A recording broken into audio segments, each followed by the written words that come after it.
And welcome to another exciting episode of CarSmarts Radio. My name is Steve Saffier, and with me today is Autumn Shaner, and she is the Curatorial Assistant at the Boyertown Museum of Historic Vehicles.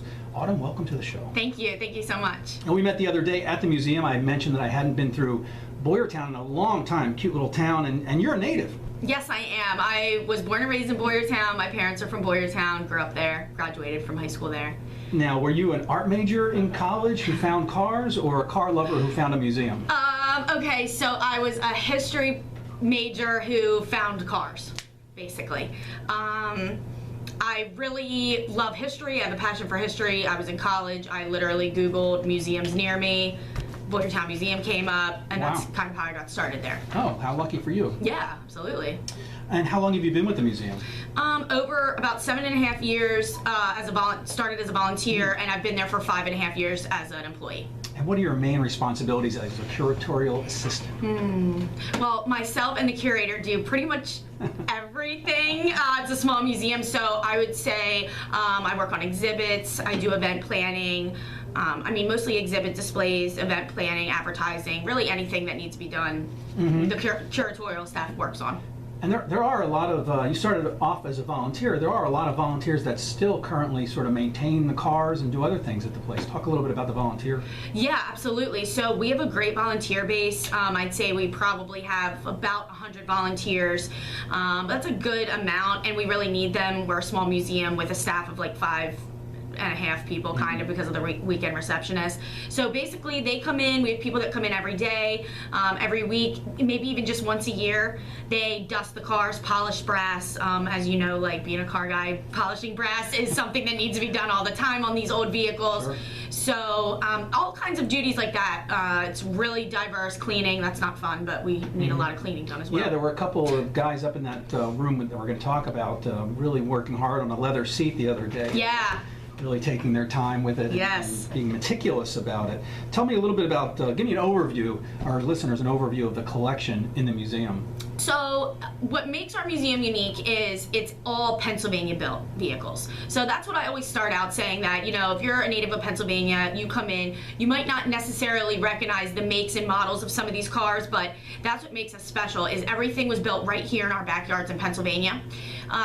We started in 1872 as a carriage factory, and then over the years we eventually became the Boyertown Auto Body Works. That is another important aspect of our museum, because when you walk in, you're going to be standing right where the cars were manufactured. We have probably around 85 vehicles on display right now. We have 2 warehouses, so we do rotate vehicles. We have a lot more than 85 vehicles total, but we have about 85 vehicles in the collection, including bicycles, roadside architecture, and it's all in time order and set up in the museum, in the gallery. And many of the vehicles, at least to my eyes, are so simple compared to today's sort of complex machines. And I don't know if things like old delivery trucks and such represent a simpler time, because I think it was probably a difficult life back then. But many of the vehicles in the museum have sort of a Norman Rockwell, Saturday Evening Post feel to them, sort of post-World War II. You got Good Times in America, people helping others, pride in service, and pride in craftsmanship. That's true. Really, that's the vibe I got from the museum when I first visited a couple days ago, and saw you there. I couldn't help.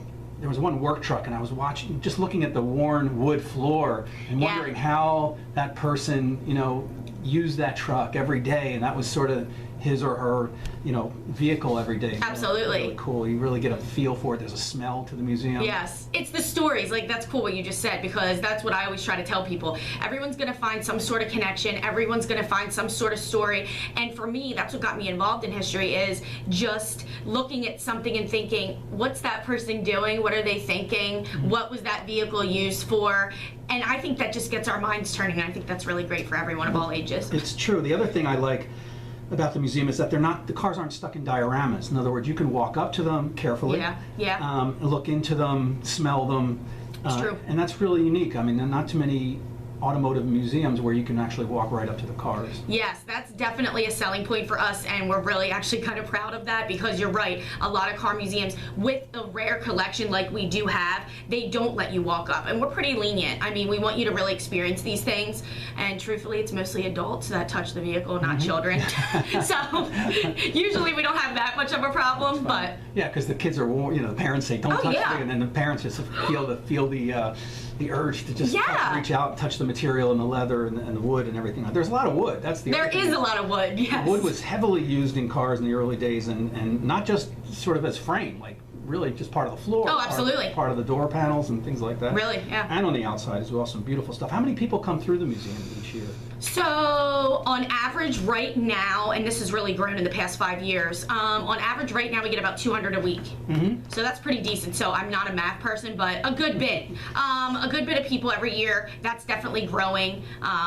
But yeah, we average about 200 people a week right now. And that is part of your job as well, is to put the word out, do outreach, get people to visit, do radio shows. Come yes, on, exactly. Come on and talk about it. I really think it's great, and it's really a little hidden gem out there in western Montgomery County. Thank you. I heard at one time that there were 40 independent car or body manufacturers in Pennsylvania, and when I went around your museum, I just started writing down towns, because every car indicates where it was built. Yeah. Whether it's the body or some part of that car. So Kutztown, Reading, Fleetwood, Boyertown, Philadelphia, Ardmore, and many others. Absolutely. We're down the road from a lot. We're currently down the road from Ardmore, which is a really big manufacturer of vehicles in the early 1900s, and still is. But absolutely, I mean, just all over Pennsylvania. We really have a lot of Eastern Pennsylvania items in our collection, but we've recently branched out into Western Pennsylvania, which there are quite a bit out there as well. But yeah, there's just so many. Yeah, and of course Pottstown, as I've been doing this show, I mean, Pottstown is sort of the hub of the car culture, isn't it? In Montgomery County. Yeah. There's so much going on, and you're fairly close to Pottstown, and there's just a lot of car people out there, for sure. Oh God, yeah, absolutely. It's huge out there. The other thing I loved about my visit to your museum the other day is that when you talked about it, you said, we supply the military, and we were in a parade, and so you really adopted this as sort of your baby in a sense. Yes. I mean, I always include Kendra in this as well, the curator. She's wonderful. Like, her and I really do feel like it is our baby. We're really proud of everything that we do, and we really love the museum, and we have a passion for it. And all the employees there do, and I think that's really important in a museum atmosphere, is to have people that actually care. Because you need to care. Yeah, and at a place like that. it really shows. And what kind of guests surprise you? What kind of visitors surprise you? Like, do you get busloads of school kids or anything like that? We do get busloads of school kids, which are great. Can't say that surprises me, but I'm obviously really happy to see children and the youth in there. What surprises me more and more is people my age, actually, and women in general. Okay. Hate to do that, I'm a woman, but let's face it, a lot of women are like, I don't want to go to that museum. But once they're in there, they love it, and we're getting more and more women, so that is surprising to me, but I'm excited. And people our age, because I think these things are becoming trendy again, and people, like millennials, like they're all about trends and things like that, and I think people are saying, wow, this is kind of a cool little, hobby that I want to learn more about. Yeah, and I've always said that, we talk a little bit about the future of the car enthusiast world, going forward 20 or 30 years. What's going to happen to the 1950s and 60s cars that maybe people your age, very small percentage, really care about. And I think museums like Boyertown are going to be sort of the place to see a 1957 Chevy or whatever, a 56 Bel Air, whatever the car may be. There's not a lot of interest, and part of the idea of this show is to get younger people on and to really show them the enthusiasm and get them out to your museum and others. So back in the day when these trucks were on the road, were there any women working at the factory at that time? Yes, so we did employ women. We actually have a really awesome photograph, I think it's hanging in the museum, of all the women. We had a dinner for all the women. I think it was like a banquet, and you can see all of the women workers sitting at a table together. It's actually kind of neat.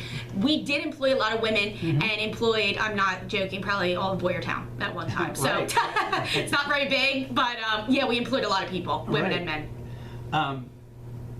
Yeah, and it's a great place. Somebody donated some old books, and I don't know what year they were from. There's a case in your Yes. museum of old books, and there's something called, oh God, I took a picture of them, the Motoring Women. And it's a series almost like the Hardy Boys in Mystery. Yeah. But it was two women in a car. Yes. And I'm fascinated by that. I want to maybe get one of those and read up on it. And see what You that's all about. should. It's very interesting. Women and vehicles, bicycles, and all of that whole history is so incredibly interesting just because it did so much for women, honestly, just to get us out there.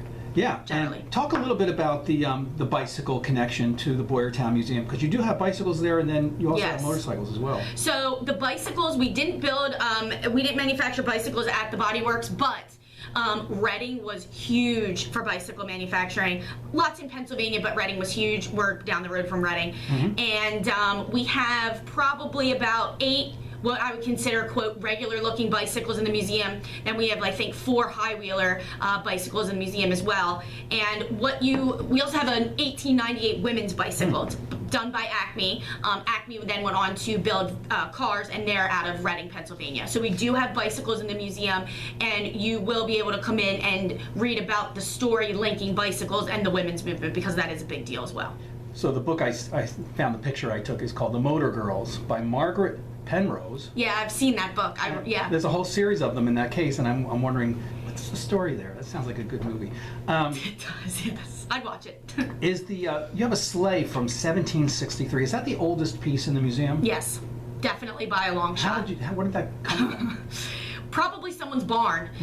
That's how we get a lot of things. People, this sounds bad, but unfortunately someone dies, and then the kids don't know what to do with it, or they need to clean the area out, and they're like, oh, what's this thing? And they realize it's, oh my gosh, it's a really neat sleigh.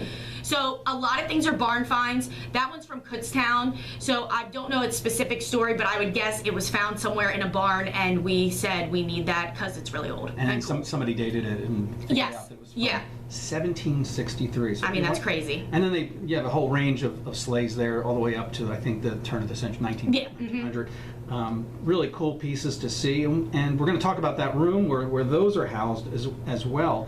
So that's generally how you find the pieces, is barn finds, or people pass on and they don't really, the kids aren't interested in maintaining it, and they either donate it or sell it to the museum. Unfortunately, yes, I would say that's a portion of it. I would say, I mean, I can't deny people call every day saying, I have this. Really? You know, what do you want it? We really try to focus on Pennsylvania, so unfortunately we do tell a lot of people no, but people call us constantly and say, I want to donate this, I want to loan this, I don't want this anymore, you can have it. Interesting. Some of the stuff is really good. Do you have a relationship with car clubs around the area? Absolutely. You refer out to them? Yeah, absolutely. Wow, Absolutely. Interesting.